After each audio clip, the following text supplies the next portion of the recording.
Hi, my name is Amy McMurtry Cruz, and I'm going to be presenting on Elizabeth Blackwell. The title of my presentation is called Moving the Needle of Medicine Forward. So, who was Elizabeth Blackwell?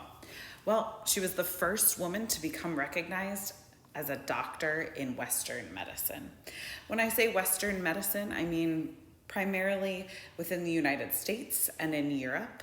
And Western medicine is kind of what we think of today as going to the hospital or going to see a provider or a doctor. And why do we care about Blackwell? What was her impact? Well, first of all, she tremendously increased care for women in the mid-1800s. And that increased care for women has continued to last up until today and into the future as well. She also influenced other women, including her very own sister, Emily Blackwell, to follow in her footsteps and become doctors themselves. So she ultimately influenced a lot of women to become doctors, which is why we also continue to see an increase in female care. She opened the first women's medical school and infirmary for women's care in New York City. It was the first and only medical school that would really admit a lot of women rather than say one or two women at a time. And the infirmary for women's care provided care for women's reproductive health primarily, but also just women's care in general. She argued for an increased sympathetic doctor-to-patient interactions, and this ultimately led to better patient outcomes. We'll touch on that quite a bit more later, but I definitely wanted to mention it as one of her impacts. Going into Blackwell's history, so she was very, very disinterested initially in studying medicine. She thought that medicine was grotesque. There were still practices such as bloodletting, which is causing excessive bleeding in order to get rid of infections. Something that we know now in contemporary medicine does not actually work. Typically causes a patient to have really severe reactions, including death. However, a friend's early and untimely death due to untreated cervical cancer inspired her to pursue it. So as her friend was dying, she decided not to receive treatment. And the reason for this was because she felt that doctors would be judging her for sexual misconduct or sexual promiscuity. And she felt very uncomfortable going to see providers for treatment. So Blackwell saw this as an opportunity to change the field, change how people saw women. Once she decided to pursue medicine, she received her degree from Geneva Medical College in 1852. She was actually initially admitted as a joke by the student body. So the administration gave the responsibility to the student body, which was, of course, at that time, all male. The student body then voted, and they said, it would be funny if a female came, assuming she probably wouldn't end up coming even if they voted yes. However, much to their surprise, Blackwell showed up one day, ready to work and ready to learn. She ended up graduating with flying colors, with honors, and she also went to many of the lectures to which professors decided not to invite her to, including a lot of reproductive care, reproductive lectures of the male anatomy and the female anatomy as well. From graduating, she continued her studies in both Paris and London. She had the hopes of becoming a surgeon, specifically with a female reproductive surgeon. Those didn't really exist much at the time. However, unfortunately, while in Paris, her left eye became infected.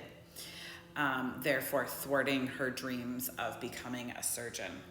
Her left eye became infected while she was performing a procedure.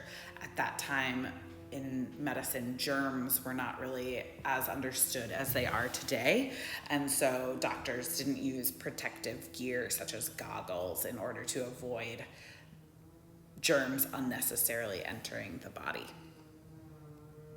Continuing on with some more history, after London and Paris, Blackwell decided to return to New York in hopes to kind of make some of her own money, which she hadn't been making that much of before, and to create more opportunities for women to gain access to healthcare and become medical providers themselves. So this is where we see her opening up her all-women's school and her all-women's infirmary. This infirmary was also one run by a completely women-run board, and she tried as much as she could, because there was still very few women in the field, she tried as much as she could to hire only female physicians.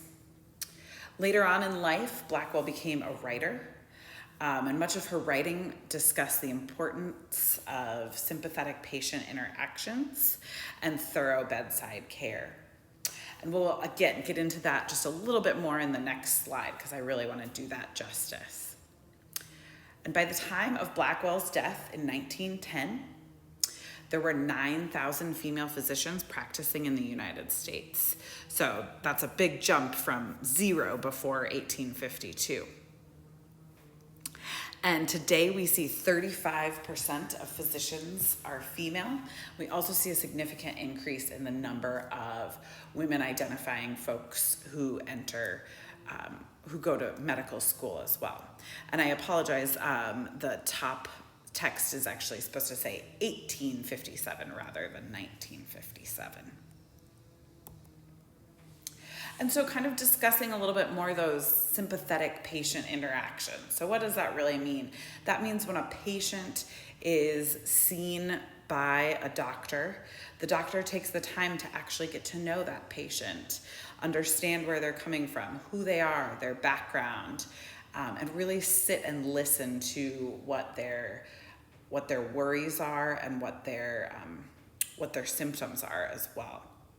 So in a speech given by Blackwell at the London School of Medicine for Women, she said, "It is not always the most logical, but often the most discerning physician who succeeds at the bedside. Medicine is indeed a science, but its practice is an art. Those who bring the quick eye, the receptive ear, and delicate touch intensified all of them by a warm, sympathetic temperament." So again, really taking the time to get to know your patient and understand where they're coming from will ultimately make you succeed as a doctor, because it'll give you the ability to understand what a patient is going through. So even within all that Blackwell did, we still have a lot of work to do to continue to move this needle of medicine forward. Big things we need to do are decrease maternal mortality rates in women of color and or lower economic status. So we see a disproportionate amount of maternal mortality rates and just lower maternal outcomes for women of color and or lower economic status. And I want to drive home the point that the women of color are affected regardless of their socioeconomic status. We want to decrease maternal mortality rates worldwide. We see a significant imbalance of maternal mortality rates in countries considered less developed or of lower socioeconomic status. That needs to change. We need to continue increasing the number of female and doctors of color, as well as other medical providers such as PAs or nurse practitioners, so on and so forth. The more people that we have in these seats, the better the patient outcomes will be. We need to eliminate any doctor-to-patient assault or abuse by holding providers accountable for their actions. So for individuals deciding to go into medicine, these are some great things to focus on to really, really change.